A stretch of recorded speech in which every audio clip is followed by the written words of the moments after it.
Welcome to Storytime. Today we are going to be reading The Puddle Pail by Elisa Kleven. Now, before we start reading, I have a very big question that I want us to focus on as we read the story today.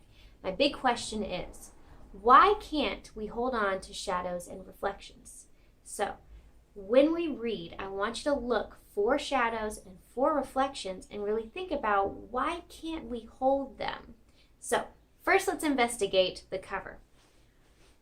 I see two pretty big characters on here, and I'm gonna guess one of them is our protagonist.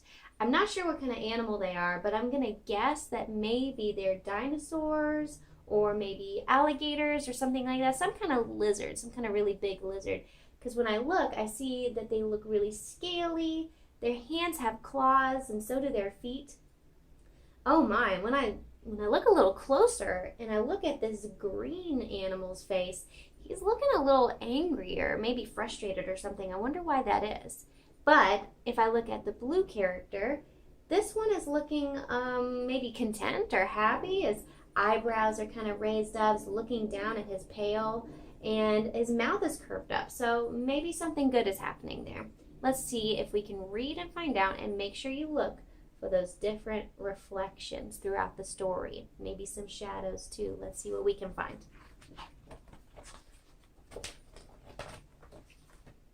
The Puddle Pail by Elisa Kleven. Oh my gosh, this cover illustration looks way different. In our title page here, we see the characters again, and they are both happy this time. Looks like they're having a lot of fun. They're sitting on the beach. They've got their pails. I see a lot of items kind of strewn about the beach. And his pail right here is kind of knocked over. I wonder if those things fell out of his pail. In this pail right here, I'm not sure what's in there, but I do see some kind of tool sticking out. And in the background, there's some splotchy things on the ground. And I'm going to guess those are puddles because the title is The Puddle Pail. I don't know. Let's see and find out. One bright morning after a storm, Ernst, a young blue crocodile, and his big green brother Sol set off for the beach. They skipped through the wet grass and stamped through the mud, drumming on their shiny pails. "I'm going to fill my pail with shells," said Sol, who loved to collect things. "I'm going to fill my pail with sand and build a sandcastle," said Ernst, who loved to make things. So on our very first page, we have learned so much about our two characters here. Ernst is the young blue, what was the animal? A crocodile. Looks like I was wrong about dinosaurs and alligators, but that's okay. I was pretty close though. They are big lizard type creatures. So this is Ernst, the younger brother, who is a blue crocodile, and his older green brother's name is Sol. And they are really excited about a really fun day they're going to have. Now, Sol likes to collect things. I wonder what it means to collect things. Let's read and find out. "Maybe I'll find some rocks too," said Sol. "All shapes and colors for my rock collection. And some feathers for my feather collection, and maybe some string." Sol bent down to pick up a rubber band. "Just the thing for my rubber band collection." "You want to start a collection, Ernst?" "I don't know what to collect," Ernst replied. "Collect something you really like," said Sol. "Something that comes in all different sizes and colors and shapes. That way your collection will be interesting." So the way Sol is talking, it makes me think a collection is something that you pick up and you keep, but all the things have to be kind of the same. So he said he had a rock collection, which we see up here. He's got a feather collection down here. And he also mentions to Ernst that you need to find things that are different sizes and colors and shapes to make it interesting. Let's look at the feather collection. Are they all the same shape and size and color? Doesn't look like it. We see one of the feathers right here is really long and has a really big bushy part at the end and very colorful. They're all different sizes. These are really small, and some of them are really different colors too. The shapes, even these, are more smooth, and some of them are spiky. They are different sizes and colors and shapes, and I think his collections are very interesting. I wonder if Ernst will decide to make a collection. When I look at Ernst's face, he looks pretty unsure. So let's see. Ernst watched the clouds make flower shapes and seahorse shapes in the windy sky. He watched a little snake cloud puff up into a dragon. He watched a rabbit cloud curl into a ball. Clouds are interesting, he said. I wish I could collect clouds. Clouds, exclaimed Sol. You can't collect clouds. Think of something else you like. I wonder why you can't collect clouds. Stars, said Ernst, imagining the sky at night. I love to watch the stars. But you can't collect stars either, said Sol. They're too far away and too big and very, very hot. They look so small and cold, said Ernst. I wish I could collect stars. I know, said Sol. Starfishes. You could collect them. I like starfishes in the ocean, said Ernst, but I don't think I want to collect them. Well, Sol suggested, what about star-shaped cookies? You could collect star-shaped butter cookies with frosting. Oh, and star-shaped chocolate cookies with sprinkles, Ernst added. And star-shaped cherry cookies with toasted nuts, said Sol. Ernst's mouth watered. I wish I could collect a bunch of cookies right now in my stomach. Oh my gosh. They ate that many cookies. You'd have a tummy ache. Just then, something caught Sol's eye. A bottle cap lying in a puddle. Look at that sparkly bottle cap, Ernst. You could start a bottle cap collection. It's pretty, Ernst agreed, but I like the puddle it's in even more.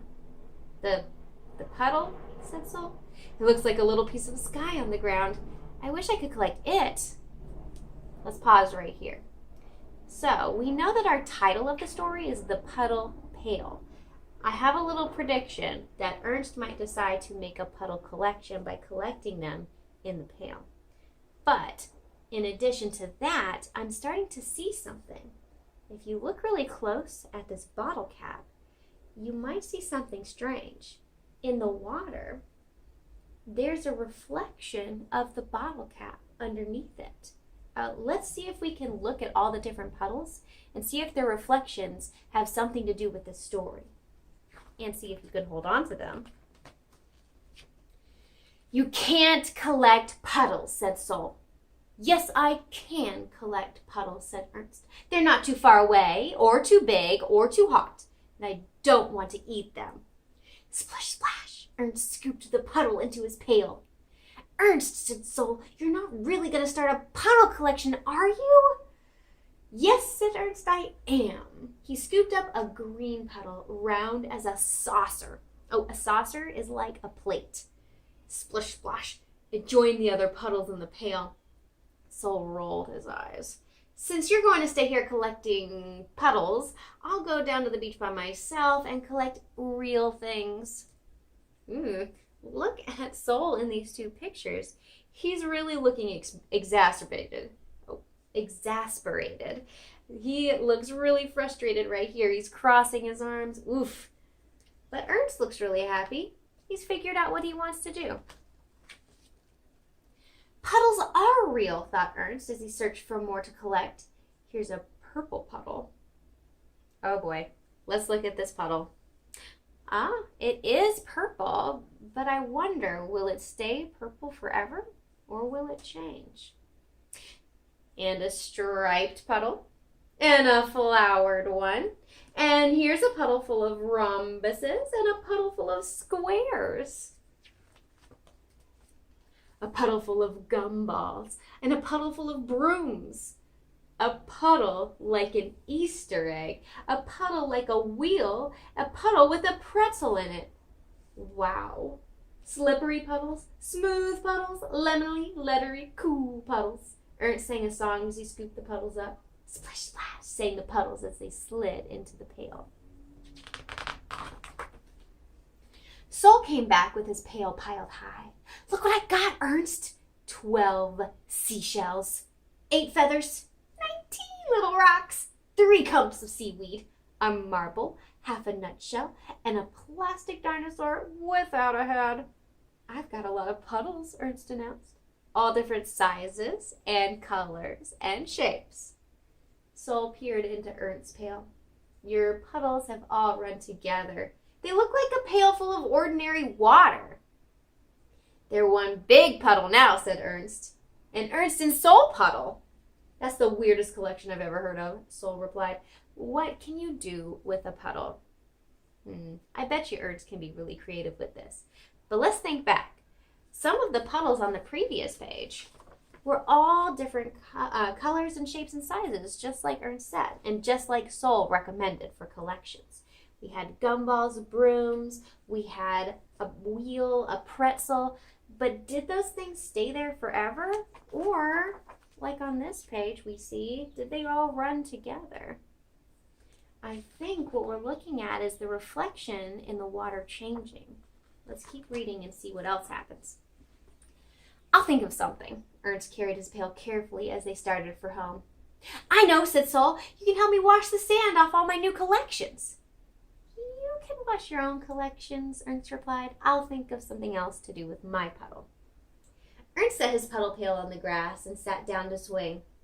While he swung, his puddle slowly turned from gold to pink. Clouds swam in and out of it like fishes. That's so funny. Maybe as the clouds go by, the puddle is reflecting them, and it does look like the clouds are swimming into the bucket and swimming back out, just like fish. When night fell, stars collected in the puddle pail, and a little piece of the moon, too. Wow. This is a very interesting illustration. I love how the illustrator used these really dark, cool colors to make it look nice, like the night sky. Early the next morning, Ernst went out to check his pail. A thirsty dog was drinking from it. Oh, you like my magic puddle soup? Ernst asked. The dog wagged her tail and drank some more, leaving Ernst just enough water to paint some watercolor pictures. Ernst painted the dog, and he painted some clouds, and some stars, and many puddles. Sol came by, his pail filled with flowers and acorns and leaves. I started some new collections, he said. What have you got there, Ernst? A dog, replied Ernst, and a painting collection. Oh, said Sol, what a collection, with clouds and stars and everything. I used part of my puddle collection to make it, Ernst explained. The dog drank the other part. Ernst petted the dog. He looked at the clouds and the stars and the puddles shining on the grass. He felt proud and happy, hungry too, since he hadn't gotten breakfast yet. Whoops, looks like Ernst was way too excited about his puddle collection and forgot to eat breakfast. Let's go collect blackberries, he said, from the bushes down the road. Good idea, said Sol, as he grabbed his pail. Maybe we'll find some pennies on the way, and some pine cones, and some gum wrappers. Maybe some shadows, too, said Ernst. Shadows, said Sol. You can't. Yes, I can collect shadows, Ernst cried. He caught one for a second in his pail. Do you see what kind of shadow he collected? Looks like a butterfly shadow. I wonder if the butterfly shadow will stay there forever. And when it fluttered off, he and Sol filled their pails and themselves with sweet, juicy blackberries. The end. Wow, that was a really interesting story. And what I really loved to see in all the illustrations of the puddles, I loved seeing all those different reflections of things. But I asked a couple of questions, especially in the beginning. I wanted to know, why can't we hold on to shadows and reflections? We saw all the different reflections in Ernst's puddle pail. And then, in the end, they all ended up running together. So did those reflections stay there forever? Were the reflection something Ernst could hold? Could he pick it up out of his puddle pail? Or was it something that goes away? Maybe it's just a picture. What about a shadow? Is a shadow something you can hold too? Based on the last page, it seems like maybe not. Ernst was able to catch the shadow of a butterfly, but only for a second. I want you to think about this a little bit more and see what you can come up with. Thanks for coming to Storytime, everybody. We'll see you next time. Bye!